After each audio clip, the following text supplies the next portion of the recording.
Thank you. Let me join those who have spoken before me to pay tribute to Chris Kirubi, my friend. It is very difficult to talk about Chris Kirubi, and I think great people like him, we get many angles of those kind of people because they are complex personalities. I didn't know him for a long time. I knew him for a long time, but I met him not very many times. But he is a kind of a person you meet one time and he makes an impression. Very intense man. You meet him, you can't forget him. So I remember my first meeting with Chris and read about him. I've been hearing him in the newspapers. It's when I was a member of parliament. I met him at Intercontinental. There was a place there. There was an entertainment place there that I liked to go when I was in parliament in the evening. I would want to go and listen to music there after work. And Chris liked to go there also because I met him there severally. Every time I met him, we would strike a conversation and talk. So he was a very easygoing man, respected all people, interacted with all people, came at the level of all people he met. That's the kind of man he was. Later, when I became a cabinet secretary, that's when we interacted more, especially when I was in trade, obviously because of his business side. And again, I learned so very many things from him about business, about the role of government, and he was always friendly to government, criticizing government, pointing out things that would need to be done, always pushing for the business case for in government, what we need to correct. But he was always positive, as many people have confirmed, those who have spoken before him. He was not reckless. He was positive. He was guiding, telling you, if we could do this, we can correct this. We've done well here, we can do better. That was the kind of man he was. And I remember the business community, KEPS and all others, really wanted him there whenever there was a meeting with government. Because then he would say things that many of them may not want to say. He would say it, but say it very, very positively. I remember, I'm just giving incidences because they explain better than trying to dissect this great man.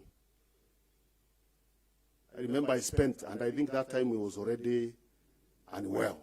Yeah, and just was not very unwell, but he was already, he had already been diagnosed, and I think he was still quite active, but a bit unwell. I met him at General Motors. I had gone to open some of their facilities there, and they had refurbished. We spent very many hours with him. Very many hours. And we kept talking. He was never short of ideas. He'd keep you busy. He was that kind of a man. And I visited him here severally. Actually, that room there. When he was unwell, and you sit with him, he will talk more than you. And he's unwell, you forget actually that he was unwell. He will serve you. People don't know, Chris was also a very humble man. Because sometimes people mistook his the way he spoke as arrogance. But I came to learn, when I got to know him closely, he was a very humble man, but he liked to speak his mind. He would say things the way they are. If he is doing well, he would say he's doing well. Why shouldn't he say so? Why should he keep saying he's not doing well when he's doing well?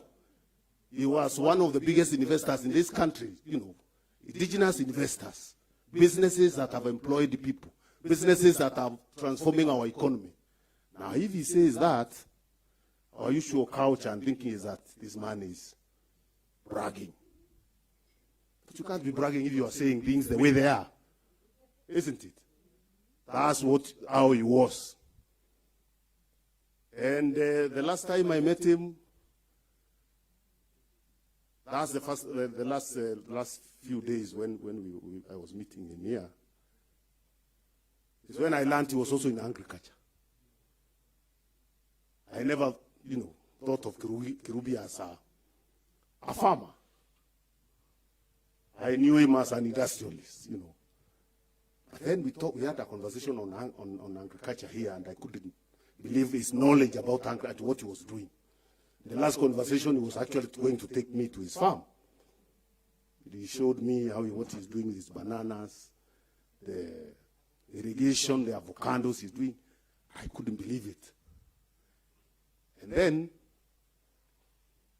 told me about what I was doing in tea. He told me, fix tea, but forget about coffee. Because at that time I had started coffee, and I had also started talking about what we can do to bring more income for people in coffee. In tea. And he told me, tea, fix tea. Coffee is a gone case.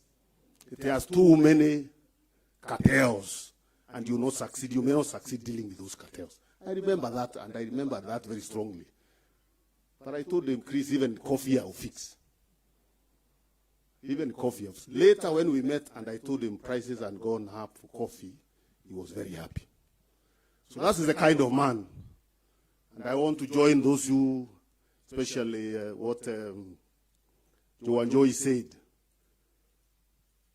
that this is a great journey. He has taken it where it is. The children and the team that he has been working with, I am sure, can still continue this journey. Because this journey is too important. It is a journey contributing to our whole country, journey giving people jobs here, and journey that is not a one-man journey. I think that team he has been mentoring and training should be able to continue this journey that Chris started, not just for memory of Chris, but for the lives that those businesses are changing, the jobs that these businesses have been giving to the people of this country. Thank you very much.